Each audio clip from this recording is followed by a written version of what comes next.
A one and a two and a chick-a-boom a chick. I think it's interesting to share this with you. It is currently 11:10 p.m. It's a Monday night. My wife is actually at a conference down in Nashville for a couple of days. So being the business owner and entrepreneur I am, the four kids are in bed. The dog is kind of sleeping over there on her little comfortable bed. And I'm just taking the opportunity to crank out some content and some work. I think it's also interesting how I'm creating this. Perhaps you've written some content. Maybe you featured a project. Maybe you have 5 questions to ask before hiring a remodeler. Maybe you have kind of the description of your process. Look on your website and look at some of the content on there. It could easily be repurposed into audio form. What I'm taking here is something that I wrote. It was actually questions to ponder over Labor Day weekend. I'm just flipping it for the title to just 10 questions to ponder this weekend. But I'm using that. I'm glancing at that as I record this, and I'm repurposing content that I already have out there into audio form. Podcasting is more and more people are doing it. More and more people are consuming it. You're listening to it, right? Just following it on your iPhone, a new episode pops up. It is a great way to build content and get it out there. It could be repurposed onto your website. It could be a blog post. It could be on your Facebook page. A lot of different ways to use it. I wanted to kind of start this by just explaining kind of what I'm doing. One, so that maybe you can relate as a business owner that there's always things to do. We look for opportunities maybe to sneak in some extra work where it doesn't affect the family. And also I wanted to share kind of how I'm repurposing content. There we go. So as to the content, here's 10 questions that I want you to ponder today or even this weekend when you have a little bit of time. And the questions are just things, different areas of your business, different areas of your life that are good to step back and just think about as a remodeler. Things are busy. You've got a lot of balls you're juggling, but it's important to think strategically from time to time to step back and just evaluate how things are going. So number one, you started the year with some clarity and some big plans. When you think of your remodeling business, what's working? What's truly working? What's going smoothly? What's profitable? What do clients like, appreciate? What employees are really delivering or trade partners are really delivering? Think about that. Just write it out a little bit. And also, what's not working? Pull out a sheet of paper, slow down for a minute, and just write some things out. What's working, what's not working, and try to get some clarity on that. Number two, your work-life balance. What is your plan for the next 30 days to improve it? What's your plan? What's 1 or 2 things that you're going to do strategically, specifically, detailed to improve your work-life balance? Number 3, how's the financial side of the business? Are there any expenses to cut? What are you going to invest in for the balance of this year? Take a look at your expenses. I was doing this the other day. I found a $30 charge for a piece of software that I just had to have. It was probably 8 or 10 months ago. And actually, I was using it. But over the last 4 or 5 months, I'm actually using a different service, or I'm creating what I need to create in a different way. And I was just reviewing my monthly expenses, and I thought, that's a $30 a month charge. It really wasn't. Maybe I'll start using it again, is kind of what I had in my head.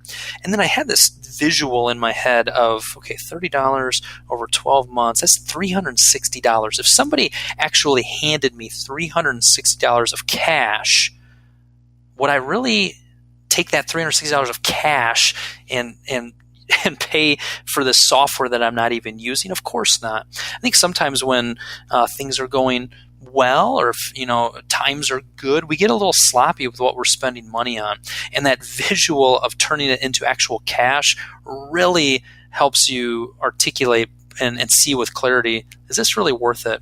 So how's the financial side of your business? Are there expenses to cut? Look hard at that. And then also look what you're going to invest on in the fall. All right. Number 4, should you go into your estimating spreadsheet or system and increase things across the board 3%? 3% increase on $500,000 in revenue is $15,000. A small change and a big result. It would change a $50,000 project to a $51,500 project.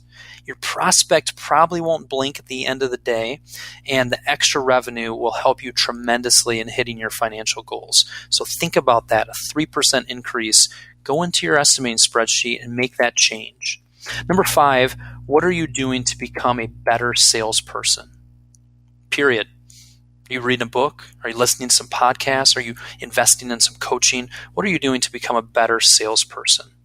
Number 6, and the things to kind of ponder and think about today or this weekend, encouragement and accountability. Are you lacking in either of these areas? Encouragement and accountability. Should you consider joining a mastermind group of your peers, perhaps my Remodeler Circle groups, or hiring a business coach to help you? Number 7, is there a hard decision you've been putting off? Maybe it's an employee or a trade partner you need to have a heart-to-heart with or let go. Maybe set up a next step and a deadline for when you will have that conversation, have that heart-to-heart, or that time that you're finally going to part ways with them. It's very, very difficult. I don't think there's anything more difficult that we do in our business than that. But that's something I want you to ponder. Is there somebody that you've been needing to let go of or have a really solid heart-to-heart with? Maybe it's time to make that decision. Number 8, what's something that you can do this month to feel more organized and in control of your business? Just think about that. What is something that you can do to feel more organized and in control of your business? Number 9, look at your bookshelf. Grab a book that you've been meaning to read or that really impacted you in the past, maybe opened your eyes to a new way of thinking about life or business or faith. And can you read 30 pages of that this weekend? Just look on your bookshelf, pull out a book that has either been on your needing to read, wanting to read list, or something that really impacted you in the past. Dust it off. Can you read 30 pages this weekend? And number 10, should you talk to me about your business and how I might be able to help? If you've been finding my content helpful for a while, maybe it's time for us to talk. Feel free to reach out to me, Kyle, at remodelyourmarketing.com, or call or text 517-902-8450. I'm a business coach for remodelers. It's what I do day in and day out, and would love to chat with you about your business and how I might be able to help, or even just giving you some recommendations. All right, that's all I got. I'm looking at the content that I wrote, and this was around Labor Day, and I said enjoy the 3-day weekend. Chances are, if you're listening to this, the 3-day weekend is not on the horizon, but do take some time off this weekend. You deserve it. You've been working hard. And then when Monday rolls back around, make sure you get focused, recommit, and kick some butt. Hope this list of ideas is helpful for you, and we'll talk to you again soon. So if you enjoyed listening to this recording, I have a hunch that you would really enjoy being a participant in Remodelers Community. It is a private Facebook group, free of charge. I have a lot of my remodeling clients in there. I have a lot of people who have just followed my work for a number of years. And the conversation is on a variety of topics on how to improve your remodeling business. A lot of just great people willing to share a lot of ideas, templates, tools. Did I mention it's free of charge? Go to remodelerscommunity.com and it'll redirect you right to where you can request to join the private Facebook group. remodelerscommunity.com. I'll see you on there.